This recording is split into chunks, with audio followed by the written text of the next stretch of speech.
ওম নমো ভগবতে বাসুদেবায়। জয় শ্রীকৃষ্ণ। রাধে রাধে। বৈশাখ মাসের সংক্রান্তি শুক্রবার দিন পালিত হচ্ছে এই বৈশাখ মাসের সংক্রান্তির দিন। সংক্রান্তির দিন ভগবান শ্রীবিষ্ণুকে অর্পণ করা হয় এই সংক্রান্তির বিশেষ দিন। শাস্ত্রমতে যে পুরো মাসের পূর্ণ সৌভাগ্য এই সংক্রান্তির দিনেই আমাদের সামান্য কিছু কাজের মাধ্যমেই প্রাপ্ত করা যায় এবং এই দিনে সামান্য একটুকু ভুলেও কিন্তু নতুন মাসে আমাদের বিভিন্ন সমস্যায় ভুগতে হয়। তাই আপনারা অবশ্যই এই বৈশাখ সংক্রান্তির দিন মানে শুক্রবার দিন আপনারা একটুকু হলেও কিন্তু এই খাবারটি অবশ্যই গ্রহণ করবেন। এছাড়াও এই দিনে আপনারা কি কি কাজ করবেন আর কোন কাজগুলো আপনারা এই দিনে ভুলেও করবেন না। তুলসী তলায় এই দিনে আপনারা সামান্য এই শব্দ বললে মা লক্ষ্মী নতুন বছরে আমাদের পরম সৌভাগ্যে ভরিয়ে দেন। সকালে উঠে এই দিনে কোন কাজ করলে এই নতুন মাস আমাদের জীবনে পরম সৌভাগ্য নিয়ে আসে।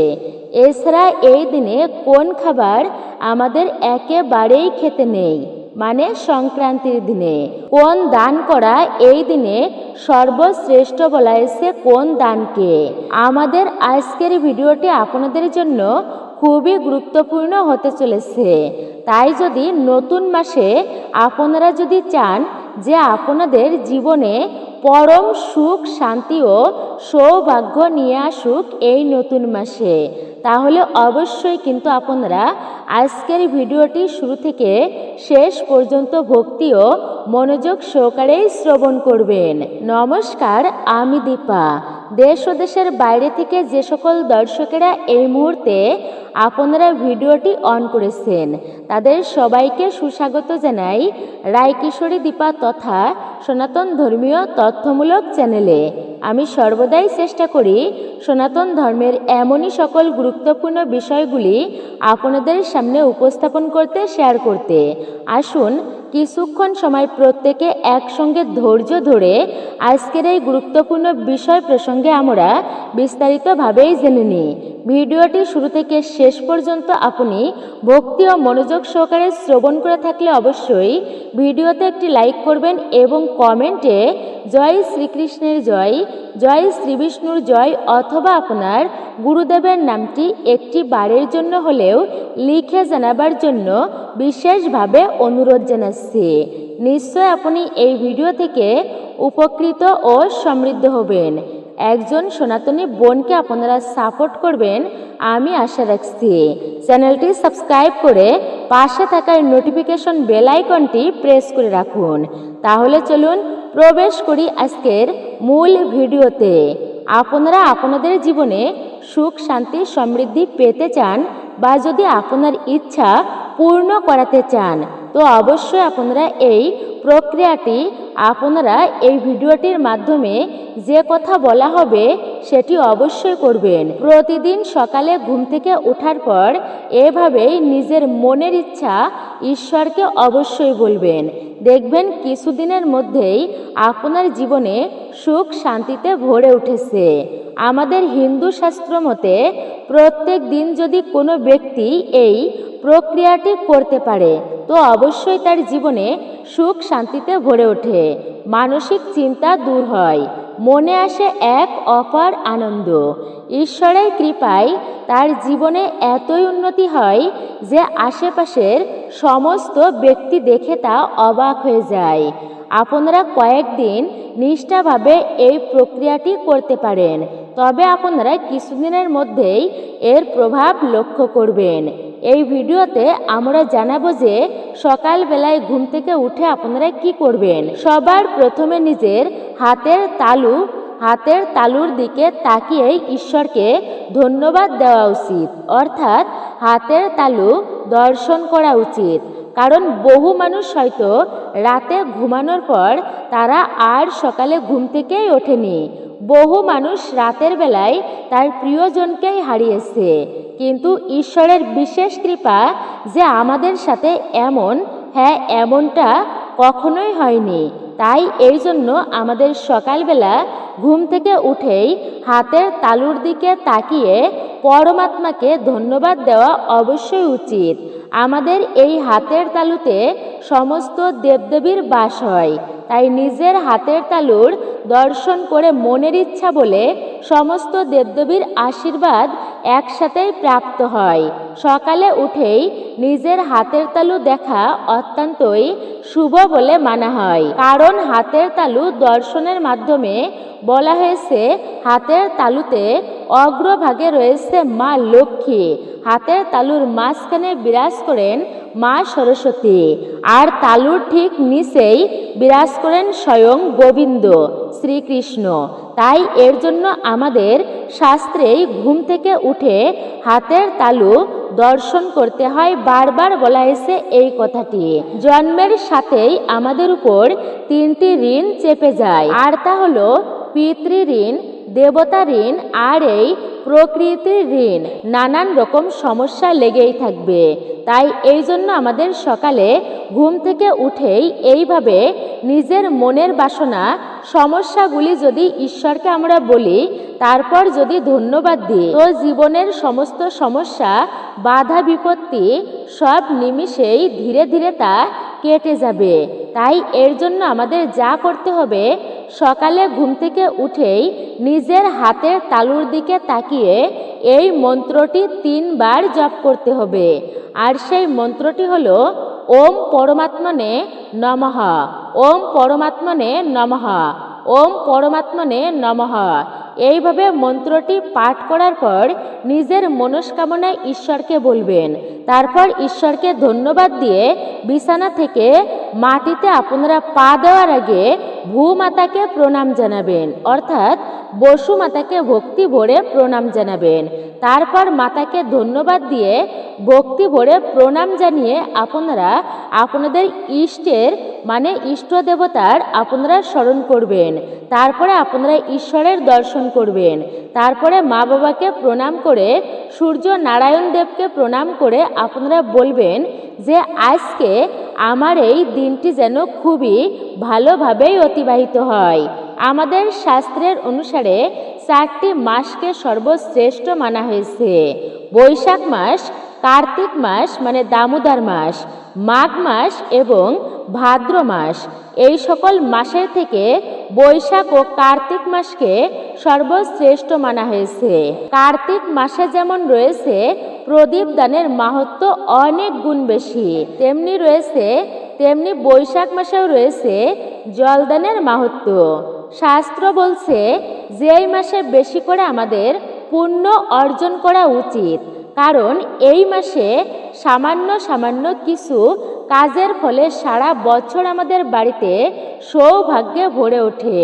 কারণ শ্রাবণ মাস যেমন মহাদেবের প্রিয় মাস, তেমনি বৈশাখ মাসও কিন্তু ভগবান শ্রীহরি বিষ্ণুর প্রিয় মাস। তাই সামান্য কিছু ভুল করা সারা বছরে আমাদের যেমন বাড়িতে ডেকে আনে চরম দুর্ভাগ্য। যেমন এই মাসে এইভাবে ভুলেও তুলসী গাছে জল দিতে নেই। এই জিনিসগুলো এই মাসে বাড়ি থেকে কাউকে দান করতে নেই, এবং এই খাবারগুলো এই মাসে আমাদের খেতে নেই। এছাড়া তারই সাথে আজকে এই ভিডিওটির মাধ্যমে আপনারা জানবেন যেই মাসে তুলসী গাছে জল অর্পণ করার মন্ত্র, অর্থাৎ এই বৈশাখ মাসে তুলসী গাছে আপনারা কিভাবে জল অর্পণ করবেন সেই মন্ত্রটি আপনারা জানতে পারবেন, যা এই মাসে বলে তুলসী গাছে জল অর্পণ করলে মানুষের ভাগ্য সৌভাগ্যে ভরে ওঠে। এবং তারই সাথে আপনারা জানতে পারবেন যে এই মাসে কি কি জিনিস দান করলে মানুষের ভাগ্য চমকে ওঠে। বিশেষ করে সংক্রান্তির দিনেও আপনারা এই জিনিসগুলি দান করতে পারেন, এবং কোন কাজগুলি এই সংক্রান্তির দিনে এবং এই মাসে করলে মানুষের ভাগ্য সৌভাগ্যে ভরে ওঠে। তাই ভিডিওটি আপনারা মনোযোগ সহকারে সম্পূর্ণ অবশ্যই শ্রবণ করবেন আমি আশা রাখছি। পবিত্র পূর্ণ এই বৈশাখ মাসে আমাদের হরিনাম বেশি করে করা উচিত। আর যেহেতু এই মাসের শেষ দিন হচ্ছে আজ, মানে সংক্রান্তির দিন শুক্রবার, আপনারা এই দিনটি কখনোই অবহেলায় উড়িয়ে দেবেন না। বেশি বেশি করে আপনারা হরিনাম জপ করবেন। তাই এই মাসে আপনারা সকালে ঘুম থেকে উঠে 11 বার ওম মাধবায় নমঃ হরে কৃষ্ণ মহামন্ত্র আপনারা জপ করবেন। আপনারা এই মাসে বা সংক্রান্তির দিনে প্রচণ্ড যেহেতু গরম পড়ে, বৈশাখ মাস যেহেতু এটি, তো পশু পাখি পথচারীদের প্রচণ্ড কষ্ট হয়। তাই আপনারা শাস্ত্র বলছে যে এই মাসে কাউকে জল দান করা সহস্র যজ্ঞের সমান পুণ্যফল প্রাপ্তি করা যায়। আপনারা সামান্য একটুকু জল আপনাদের বাড়ির ছাদে বা যে কোনো জায়গায় পাত্রে করে আপনারা রেখে দেবেন, যাতে কোনো পশু পাখি এসে সেই জল পান করতে পারে। বৈশাখ মাসটি ভগবান শ্রীবিষ্ণুকে অর্পণ করা হয়েছে। আর যেহেতু সংক্রান্তির দিন অর্থাৎ সর্বশ্রেষ্ঠ মাসের শেষ দিন, আপনারা এই দিনে বা এই মাসের সুযোগটি কখনোই আপনারা হারাবেন না। গঙ্গা স্নান, দরিদ্র মানুষের সেবা করা, ভগবান নারায়ণের পূজা অর্চনা করা বা মন্ত্র জপ করা পরম সৌভাগ্যের প্রাপ্তি হয় এবং সেই ব্যক্তি বৈকুণ্ঠ ধাম প্রাপ্তি করে। এর পরবর্তী হচ্ছে এই মাসে বা সংক্রান্তির দিনে আপনারা জুতা, ছাতা, পাখা, জল এবং ফল কাউকে দান করা তা অত্যন্তই সৌভাগ্যের বলা হয়েছে। বাড়ি থেকে আপনারা পেঁয়াজ, রসুন, আমিষ এবং কোনো ধরনের সাদা জিনিস কাউকে দান করবেন না, এটি অশুভ বলা হয়েছে। আপনারা এই সংক্রান্তির দিন বা এই মাসে সন্ধ্যার পর বাড়ি থেকে কাউকে দুগ্ধ, লবণ এবং গহনা, টাকা পয়সা ভুলেও কাউকে দান করবেন না। তো যদি কাউকে আপনারা ধার দেন, তো বলা হয়েছে আপনারা এই মাসে কাউকে ধার দেবেন না। যেহেতু এই মাসে প্রচণ্ড গরম থাকে এবং এই মাস অত্যন্তই শুভ, তাই এই মাসে আপনারা বেশি মাত্রায় আমিষ এবং তেল মশলা জাতীয় খাবার একেবারেই খাবেন না। এই মাসে আপনারা ফল মূল এবং জল বেশি মাত্রায় আপনারা অবশ্যই সেবন করবেন, যাতে আপনাদের শরীরে জলের পরিমাণ বজায় থাকে। এবং পারলে আপনারা এই মাসে বা সংক্রান্তির দিন বা এই মাসের যে কোনো দিন আপনারা একদিন অন্তত মিশ্রি দিয়ে পায়েস রান্না করে ভগবানকে তা দিয়ে আপনারা অর্পণ করবেন সেই মিশ্রির ভোগ, এবং ভগবানকে অর্পণ করে বাড়িতে সকলে আপনারা মিলেমিশে তা প্রসাদ রূপে গ্রহণ করবেন। তা অত্যন্তই মঙ্গলময় হবে আপনাদের জন্য। সংক্রান্তির দিন আপনারা এই কার্যটিও করতে পারেন। এই মাসের সবথেকে গুরুত্বপূর্ণ কাজ হচ্ছে তুলসী গাছে জল অর্পণ করা, কারণ শাস্ত্র বলছে যেই মাসে তুলসী গাছে জল অর্পণ করলে যমরাজ তাকে স্পর্শ করতে ভয় পায়। মহাদেব বলেছেন যে যে বাড়িতে তুলসী গাছ থাকে সেই বাড়িতে স্বয়ং মাধব বিরাজ করেন। তাই এই মাসে বা সংক্রান্তির দিন আপনারা তুলসী গাছে জল অর্পণ করার সময় যেই মন্ত্রটি বলবেন আর তা হচ্ছে ওম নমো তুলসী কল্যাণী নম বিষ্ণুপ্রিয়ে শুভে নম মোক্ষ প্রদে দেবী প্রদায়িনী নমঃ। তাই আপনারা সকালে স্নান করে সন্ধ্যাবেলায় অবশ্যই তুলসী মঞ্চে জল অর্পণ করা আপনাদের উচিত। আপনারা একটা জিনিস অবশ্যই লক্ষ্য রাখবেন যে যেই জামা কাপড় পরে আপনারা রাতে ঘুমিয়েছিলেন বা যেই জামা কাপড় পরে আপনারা অন্ন অর্থাৎ খাবার ভোজন করেছেন, বিশেষ করে আমিষ জাতীয় খাবার, সেই জামা কাপড় পরে কিন্তু আপনারা তুলসী মঞ্চের কাছে কখনোই যাবেন না, এবং তুলসী মঞ্চে কিন্তু ভুলেও জল অর্পণ করবেন না এমন ধরনের পোশাক পরে।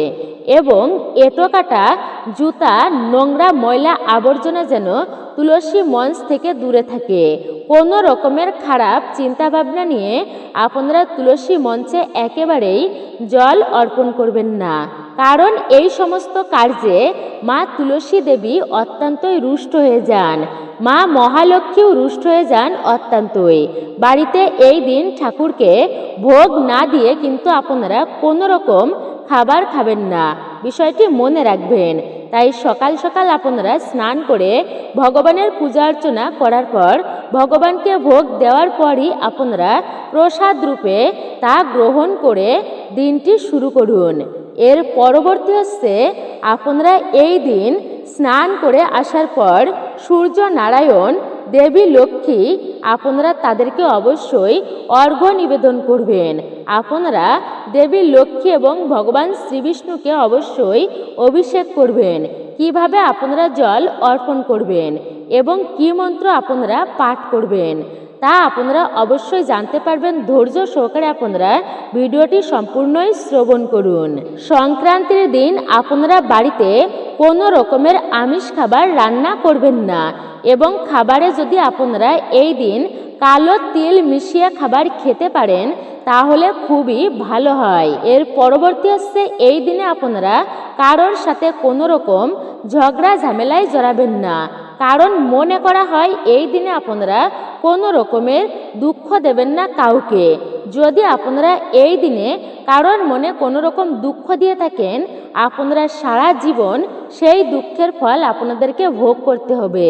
কখনোই কিন্তু কারোর মনে আঘাত করা উচিত নয়। শুধু যে এই দিন তা কিন্তু নয়, কখনোই করা উচিত নয়। পরনিন্দা, পরচর্চা, সমালোচনা এগুলি তো একেবারেই খারাপ বলা হয়েছে, অশুভ বলা হয়েছে। এগুলি করা কখনোই উচিত নয়।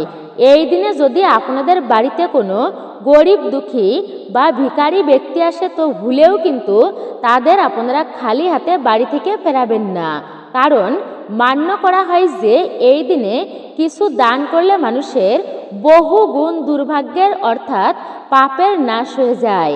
আপনারা কিন্তু আপনাদের সাধ্য সামর্থ্য অনুযায়ী এই দিন কাউকে অবশ্যই দান করবেন। আপনারা সাধ্য ও সামর্থ্য অনুযায়ী আপনার যা জুটে তাই আপনি দান করবেন।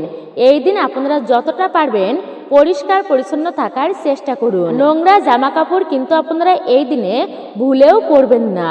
এই দিন আপনারা কান্না করবেন না, বাড়িতে অযথা শোক পালন করবেন না।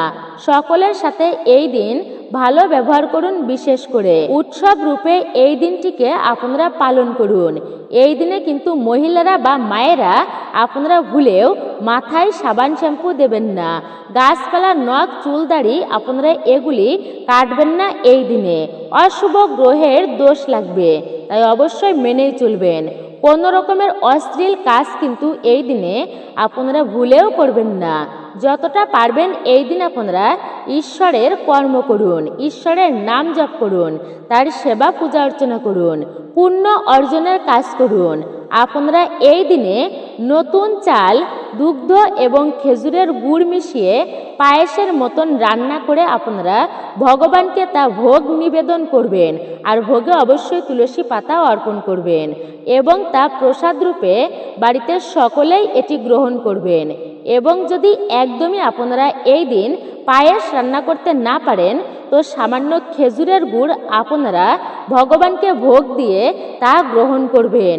এতেও আপনারা ভগবানের কৃপা প্রাপ্তি করতে পারবেন। এছাড়া এই মাসে বা এই দিনে লক্ষ্মী করি শঙ্খ, গুড়ের পায়েস, মিশ্রি, মাখনা বা পদ্ম ফুল, নারিকেল, আমলকি এই ফুলগুলি আপনারা এবং ফলগুলি অবশ্যই যদি হলুদ ফল নিবেদন করতে পারেন তা অত্যন্তই শুভ হবে। খাবার অবশ্যই আপনারা ভগবানকে নিবেদন করবেন। এই জিনিসগুলি দিয়ে আপনারা বাড়িতে মায়ের পূজা অর্চনা করবেন, দেবী লক্ষ্মী মায়ের পূজা অর্চনা করবেন, ভগবান বিষ্ণুর পূজা অর্চনা করবেন এবং অর্পণ করবেন। এছাড়া বাড়িতে তুলসী পাতা এবং তুলসী মঞ্জুরি এনে ভগবানকে নিবেদন করলে সেই ব্যক্তির মনোবাসনা কখনোই অপূর্ণ থাকে না। প্রত্যেক মানুষের জন্যই সকাল খুবই কিন্তু গুরুত্বপূর্ণ। সকালে আমরা যা করব, যা দেখব এবং যা শুনব তেমনই ইতিবাচক এনার্জি আমরা বাড়িতে তা আকর্ষণ করি, তেমনই কিন্তু ইতিবাচক শক্তি আমরা বাড়িতে অনুভব করতে পারি, বাড়িতে তা আকর্ষিত হয়। প্রাচীন কাল থেকেই আমাদের মুনি ঋষিরা এই সকালের সময়কে খুবই গুরুত্ব দিয়েছেন। প্রাচীনকালে এর জন্য বেশিরভাগ মানুষেরাই ব্রহ্ম মুহূর্তে ঘুম থেকে উঠতেন এবং ঘুম থেকে উঠেই তারা তাদের বাড়ির মূল দরজা এবং উঠানে কিছু কাজ করতেন, কিন্তু যেহেতু আমরা এই বর্তমানে ব্যস্ততার মধ্যে এই কাজগুলো করতে পারি না, তাই জন্য আপনারা কি করবেন, আপনারা ঘুম থেকে উঠেই এই 1 ঘটি জল নিয়ে যদি আপনাদের বাড়ির মূল দরজার সামনে এই সামান্য কাজটি করতে পারেন, তো অবশ্যই কিন্তু আপনাদের বাড়িতে আর্থিক উন্নতি হবেই, আপনাদের বাড়িতে আবার সুখ শান্তি ফিরে আসবে। এই সামান্য কাজটি আমাদের বাড়ি থেকে সমস্ত রকমের গ্রহ দোষ কাটিয়ে দেয়, নেগেটিভ ঊর্জাকে বাড়ি থেকে বারবার তা সরিয়ে দেয়, ফলে সহজেই আমাদের বাড়িতে দেবতাদের আগমন ঘটে, বাড়িতে মা লক্ষ্মীর কৃপা হয়। সকালে ঘুম থেকে ওঠার পর কিছু কাজ আমাদের বাড়িতে পজিটিভ এনার্জিকে আকর্ষণ করে, আবার কিছু কাজ আমাদের বাড়িতে অশুভ শক্তি অর্থাৎ নেগেটিভ শক্তিকে আকর্ষিত করে। তাই প্রত্যেক মানুষের এই বিষয়গুলি জানা একান্তই জরুরি, ফলে কিছুদিনের মধ্যেই বাড়িতে সুফল দেখতে পাবেন আপনারা, আপনাদের পরিবারের মধ্যে আবার সুখ শান্তি ফিরে আসবে। কারণ আমরা না জেনেই কত ভুল করে থাকি আমরা প্রতিদিন, তাই এই জন্য মানুষের জীবনে বর্তমান সময়ে নানান রকম সমস্যার মধ্যে পড়ে মানুষ, সমস্যার মধ্যে থাকে। আপনারা যদি আপনাদের জীবনে এই সমস্যাগুলো থেকে বেরিয়ে আসতে চান, তো অবশ্যই আপনারা কিন্তু সম্পূর্ণ ভিডিওটি শ্রবণ করতে একদমই ভুলবেন না। পরিবারের সকলে অবশ্যই আপনারা শ্রবণ করুন এবং ভিডিওটি সবার মাঝে শেয়ার করবেন, ভিডিওটি একটি লাইক করবেন, ভিডিওতে একটি লাইক করবেন এবং কমেন্টে হর হর মহাদেব জয় শ্রীকৃষ্ণ অবশ্যই লিখে জানাতে ভুলবেন না। আমাদের মধ্যে বেশিরভাগই মানুষ সকালে ঘুম থেকে উঠেই আয়নার সামনে দাঁড়িয়ে পড়ে হুটহাট করে। আমাদের আমাদের মধ্যে আমাদের মধ্যে আমাদের মধ্যে আমাদের মধ্যে আমাদের মধ্যে আমাদের মধ্যে আমাদের মধ্যে বেশিরভাগ মানুষই সকালবেলা ঘুম থেকে উঠেই আয়নার সামনে দাঁড়িয়ে পড়ে। এটা কিন্তু আপনারা ভুল করেও করবেন না, কারণ আয়না কি করে সারা রাত্রি আমাদের বাড়িতে যে অশুভ এনার্জি অর্থাৎ অশুভ শক্তি রয়েছে তা শোষণ করে নেয়, এবং যখন আপনি সকালবেলায় ঘুম থেকে উঠেই আয়নার সামনে গিয়ে দাঁড়িয়ে পড়বেন, আয়না আপনার উপর সেই শক্তিকে প্রতিফলন ঘটাতে পারে, ফলে খুব সহজেই আপনার মেজাজ হারিয়ে যায়, মাথা গরম থাকে, কোনো কাজেই মন বসে না, ফলে সৌভাগ্য আপনার জীবনে আর কখনোই আসে না। তাই এই ভুলগুলি আপনারা ভুলেও করবেন না। সকালবেলা ঘুম থেকে উঠে একেবারেই আয়নার সামনে আপনারা দাঁড়াবেন না। এরপর সকালে যখন আপনারা ঘুম থেকে উঠবেন, আপনারা সেই জলটি নিয়ে গিয়ে আপনাদের বাড়ির সদর দরজার ভিতর দিকে দাঁড়িয়ে বাইরের দিকে মুখ করে সেই জলটিকে আপনারা ডান দিকে এবং বাম দিকে ফেলে দেবেন। এতে আপনাদের বাড়ি থেকে গ্রহ দোষ কাটবে, এবং প্রতিনিয়ত যদি আপনারা এই প্রক্রিয়াটি করতে পারেন, তো আপনাদের বিশেষ করে আর্থিক উন্নতি হবেই। এই প্রক্রিয়াটি এতটাই শক্তিশালী যে কিছুদিনের মধ্যে এই প্রক্রিয়াটির ফলে বাড়িতে মা লক্ষ্মীর আগমন হয়। এর পরবর্তী হচ্ছে, আমরা প্রত্যেকেই আমাদের বাড়িতে ঘুম থেকে ওঠার পর আমাদের সদর দরজা বা উঠানের সামনে ঝাড়ু দেই, কিন্তু আপনারা কি করবেন, শনিবার ও রবিবার ঝাড়ু দেওয়ার আগে সেই জায়গায় আপনারা একটি ঘটিতে জল ভরে তার মধ্যে কিছুটা হলুদ গুলে সেই জলটি ঢেলে দিয়ে তারপরে আপনারা ঝাড়ু দেবেন। এতে কেউ আপনাদের বাড়িতে কোনো রকম ক্ষতি করে যদি থেকেও থাকে, তো কিছুদিনের মধ্যেই সেই ক্ষতি, সেই অশুভ শক্তিকে তাদের বাড়িতেই তা ফেরত চলে যাবে, অর্থাৎ ফেরত দিয়ে দেবে। আপনাদের বাড়ি থেকে যদি কেউ দূরে ঘুরতে যান বা যখন আপনাদের বাড়ি থেকে কেউ কাজে যাবে, তো তার নামে আপনারা একটি ঘটিতে বা পাত্রে জল ভরে রাখবেন, এবং যখন তিনি আপনাদের বাড়িতে ফিরে আসবেন তার পরের দিন আপনারা সেই পাত্রের জলটি বা সেই ঘটির জলটি আপনারা কোনো গাছে ঢেলে দেবেন। পরিবারের মধ্যে এতে সম্পর্ক ভালো হয়, এবং নানান রকম বাধাবিঘ্ন সেই ব্যক্তি সেই বাধাবিঘ্ন থেকে রক্ষা পায়। নেগেটিভ শক্তির প্রভাব আপনাদের জীবনে এতে কম পড়বে। জীবনের নেগেটিভ শক্তির প্রভাব একেবারেই কমে আসবে, ধীরে ধীরে তার থাকবে না। এর পরবর্তী হচ্ছে মঙ্গলবার ও শনিবার আপনারা একটি আসনে বসে একটি পাত্রে কিছুটা জল নিয়ে সন্ধ্যাবেলায় বা স্নান করে আসার পর হনুমান চল্লিশা, দুর্গা চল্লিশা বা মহামৃত্যুঞ্জয় মন্ত্র পাঠ করে সেই জলে আপনারা 3 বার ফু দিয়ে সেই জল একটি ময়ূরের পালকের মাধ্যমে সারা ঘরে ছিটিয়ে দেবেন। এই প্রক্রিয়াটি আপনারা যদি প্রতিদিন করতে পারেন তাহলে খুবই ভালো হয়। যদি না করতে পারেন তো শনিবার ও মঙ্গলবার কিন্তু এই কাজটি করতে আপনারা একদমই ভুলবেন না। এছাড়া আপনারা এই মন্ত্র কিন্তু একদমই পরিবর্তন করবেন না। মানে যদি আপনারা হনুমান চল্লিশা পাঠ করেন তো হনুমান চল্লিশা পড়িয়েই আপনারা প্রত্যেক দিন এই কাজটি করবেন। যদি আপনারা মহামৃত্যুঞ্জয় মন্ত্র জপ করেন তো মহামৃত্যুঞ্জয় মন্ত্রই জপ করে এই কার্যটি করবেন। আপনারা প্রত্যেকেই নিশ্চয়ই উপকৃত ও সমৃদ্ধ হয়েছেন একটুকু হলেও।